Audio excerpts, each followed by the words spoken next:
Germany के शहर Frankfurt में आलमी महफिल मुशायरा हुआ। मुशायरे का एहतमाम ह्यूमन वेलफेयर एसोसिएशन ने किया था। तफसीलात बता रहे हैं शब्बीर अहमद खोकर। ह्यूमन वेलफेयर एसोसिएशन जर्मनी की तकरीब में पाकिस्तानी कम्यूनिटी, मुख्तलिफ तंजीमों के नुमाइंदों और बैरून मुल्क मुकीम पाकिस्तानी शोरा ने शिरकत की। आलमी तरी मुशायरे में पाकिस्तान, कुवैत और बरतानिया से आए हुए शोरा ने अपना कलाम पेश किया। खुशी होती है कि जब हमारी ज़बान बड़े सग़ीर से निकल के यहाँ तक पहुँची है और उसकी खिदमत बराबर हो रही है। मारूफ शायर रागब देलवी की सदारत में होने वाले मुशायरे में पाकिस्तान से आए हुए शायर अली अब्बास ने अपना कलाम सुनाकर हाजरीन से बेपनाह दाद हासिल की। मुझे सबसे अच्छा ये लगा कि वर्किंग डे में भी पाकिस्तानी फैमिलीज आई।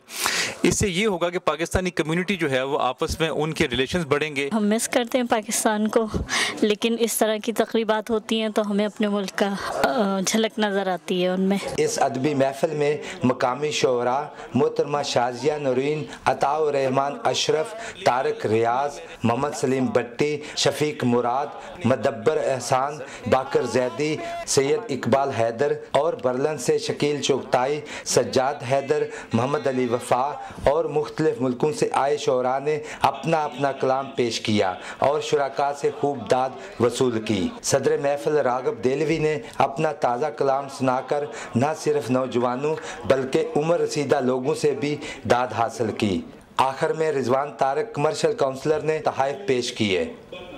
आज की इस तकरीब से ये अंदाज़ा लगाया जा सकता है कि मुल्कों और कौमों की तकदीरें हमेशा इल्म और अदब रखने वाले लोगों ने ही बदली है। Shabbir Ahmed Khokhar, Pakistan television news, Frankfurt, Germany.